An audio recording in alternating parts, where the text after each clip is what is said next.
Hi guys, welcome back to our channel. My name is Kiara. My name is Davon. And this is our channel, His and Hers Kingdom. Today we're going to talk about the difference between going to Disney as a couple and with family. Hey guys, so we'll go over 8 different categories. We're going to go over the overall vibes, pace of the trip, activities and attractions, food and dining, stress levels, memories made, the budget, and who's it for. Yes, and I would like to start with the overall vibe of the trip. Of course, it's going to be like more romantic and relaxing, and it's going to really feel like a trip where you're just going as a couple. And it's just, you could pace yourself a little bit better because, it's just the two of you, it's just two people. So it's easier to coordinate that than versus with like an entire family. Yes, with an entire family, the pace is going to be kind of all over the place. You can't move as freely as you want to because you have others that you have to account for, siblings, kids. We have a child, so we can't just rip and run like we want because of that. Of course, it's like fun to go with your little one, especially because it's Disney World, like it's for little ones. So it's also so fun to just see their reactions and you want them to like experience all these different things. But it can be it can be a little hectic. It can get hectic sometimes, of course. When it comes to the activities and attractions, as a couple, it's easier. You're probably going to prioritize more thrill rides.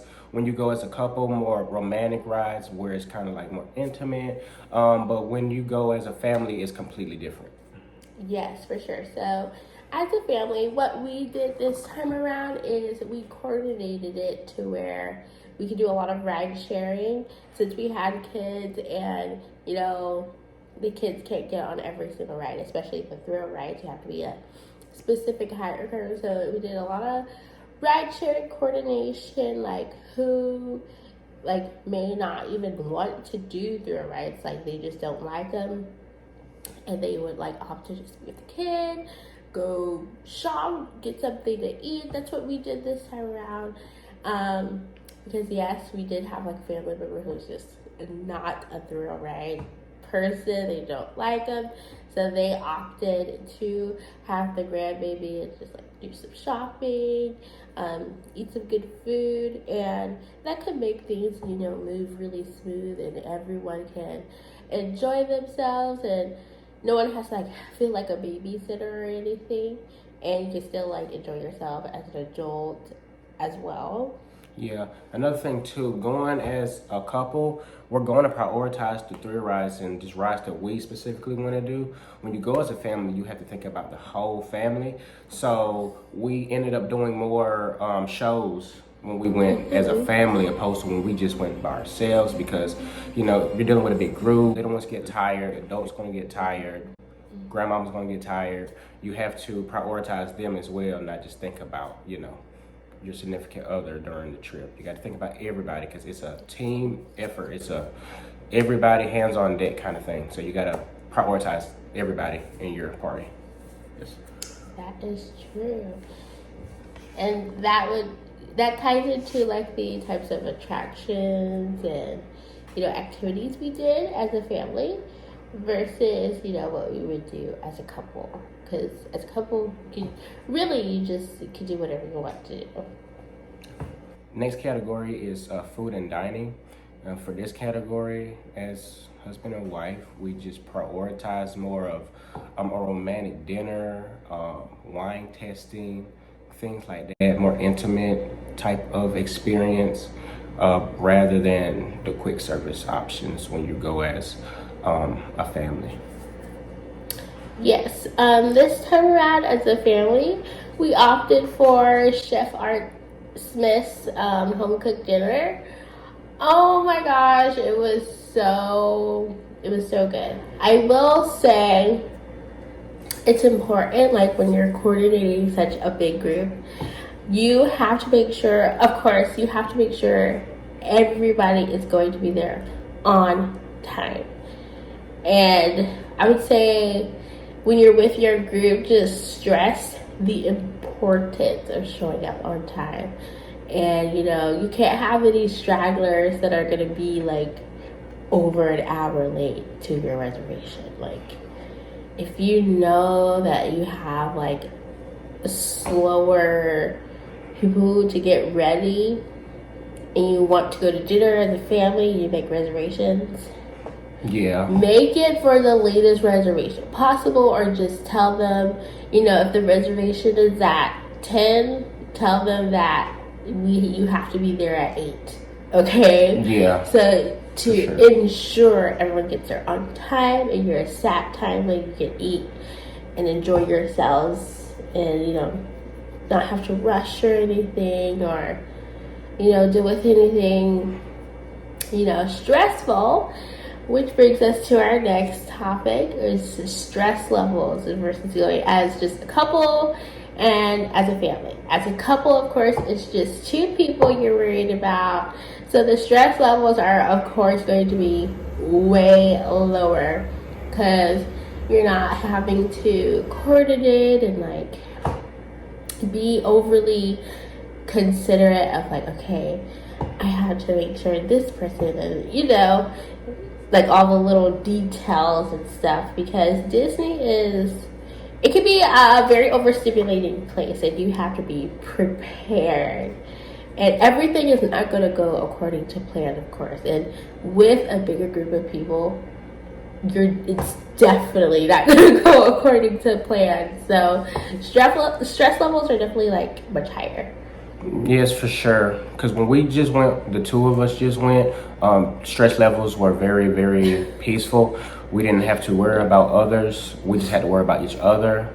And it's way easier to deal with one other person than a group of people. So you get to get up at the same time. You get at the park at the same time. But when you go as a family, we can be at the park at a certain time, but others probably won't be at the park at that same time.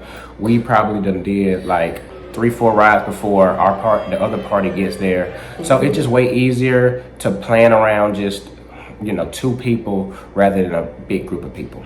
Yeah, of course. You definitely have to be very mindful of like who you're going with, like, and who is really just on board with this experience. Because of course, any family trip, it's the purpose of it is to spend time with your family, bond, and have those shared experiences and memories with your family, make new memories, and you just have to make sure everybody is like on that wavelength and ready and fully like on board to do that, and that is their intention in going on the family trip. And lastly, we'll be talking about budget. So when it comes to budget, just as a couple, it's way cheaper to go as a couple. 2 tickets, 2 seats for dinner, 2 everything. But when you go as a family, it's a completely different story. So. Yes, as a family, of course.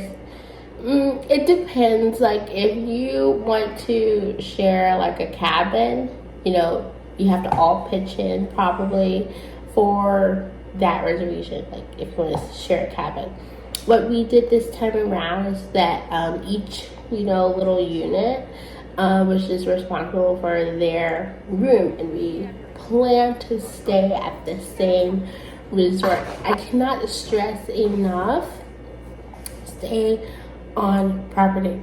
Okay, stay on property. Yes, you can stay on property and still be affordable, but I promise you the perks and just the convenience of staying on property is worth it. I promise, especially if you're going as a family. We really appreciate it because we stayed at the Wilderness Lodge. We really appreciated just the convenience, like, of the buses, and just hopping on the bus and going straight to the parks. And it's so much easier to coordinate that. Early entry as well. Yes, early entry. And even if you go as a family, and let's say if you do what we did this time, like, we were just like, okay, everybody's just responsible for their like own room, like some family members might opt to stay at a different resort, but you could still coordinate together because of the buses. You know, everyone can easily just be like, okay, let's meet up at this park. And if you get on the bus around the same time, you'll probably get there around the same time. I really do like that about Disney, especially if you stay on property. It's like, it is definitely a lot to do. It's huge, but I say it's easy to navigate. You know, it's not so hard, and there's always a cast member there to help you if you get lost or anything. Yeah, guys, so that was our video for today. We hope that we just like give you a little bit more insight on like going as a couple versus going as a group or family. You know, you could go as a group of friends, and I hope it just gave you like more like, okay, I need to think about this, like just more things to think about and consider when you're planning your next trip to Disney. Yes, guys, and regardless of what you guys decide to do, whether it's going as a couple, which is great, or whether it's going as a group, which is also fantastic, you will experience some good memories, some good food, and everything in between when you go to Disney. It does not matter which one you choose. But we hope this video helped you guys, and we give you some good intake on your future trips to Disney. Thank you, guys. Have a good one. Thank you. Please like and subscribe and leave a comment on your latest Disney experience or what you're looking forward to. And we hope you guys come back later. Bye. Bye.